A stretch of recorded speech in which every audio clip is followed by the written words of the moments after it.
କାନ୍ଦୁଛି ଦେଖେ ସେ ଭିଡିଓ କରିବାରେ ବ୍ୟସ୍ତ ଆମେ ଗୋଡ଼ ଫଳି ବସିବାରେ ବ୍ୟସ୍ତ ସେ ଭିଡିଓ କରିବାରେ ବ୍ୟସ୍ତ କିଛି ନାହିଁ।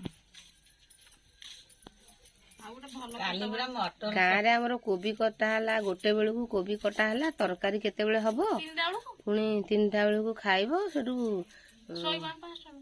ଉଠିବ କେତେବେଳେ, କଣ କରିବ କେତେବେଳେ, 12:30 ହେଲାଣି, ଆଉ କେତେବେଳେ ହବ, ଅଧଘଣ୍ଟା କୋଉଠି।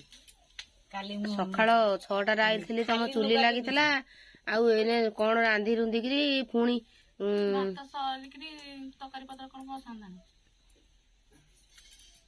ତେବେ ନହେଲେ ଗୋଟେ କାମିକା ରଖୁନ, ତମର କୋବି ଫୋବି କଟାକଟି କରିବ, ଆଉ ମସଲା ବଟିଲା ବଟାବଟି କରିବ। ତମେ ତ କରିପାରୁନ, 2 ଯା ହେଇକି 4 ଜଣ ଦୁନିଆ କାମ କରୁଛନ୍ତି, ଗୋବର ଘଷି ଗୁଣ୍ଡ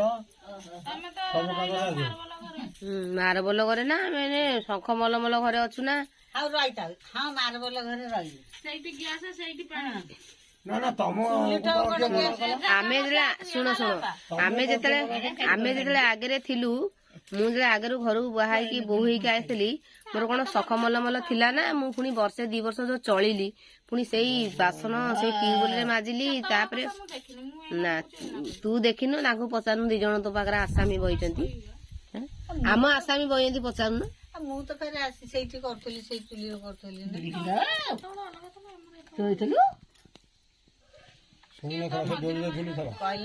ପୁଣି ଆମର କେତେ କେତେ ବାସନ ହେଇ ଦାଦାକୁ ପଚାର, କୁଢେଇ ଥବ ମୁନି ଆମର, ଯେ ସିଏ ମାଜୁଥବ ସେମିତି, ଏତେ ବାସନ ହେଲା। ଝୁଅ କଣ ଜାଣିପାରୁଛି ମାଙ୍କଡ କିଏ କୁକୁର କିଏ? ଦିଶା ତୁ ଜାଣିପାରୁଛୁ?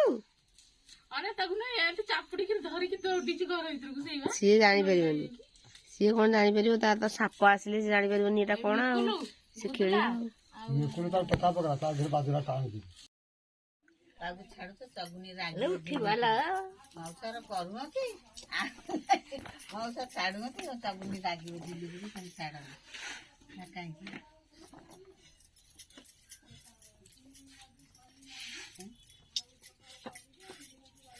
ମଟରଟା ଦେଖିକି ବସି ଗଲା।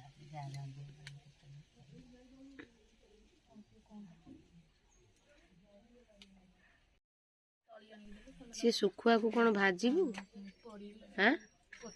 ନା ସେ ତରକାରୀ ପକେଇବୁ? ବା ସେଇ କୋବି ତରକାରୀ, କୋକୋଲି ଶୁଖୁଆକୁ କୋବି ଭଲ ଲାଗିବ। ଅର୍ଡର ଦେଇଛନ୍ତି ନା? କିଏ ଦେଇଛନ୍ତି? ମାଲିକ ନା ଡନ ନା ଡ୍ୟାନି? କୁଚକୁଚ ଥାଏ, କୁଚକୁଚ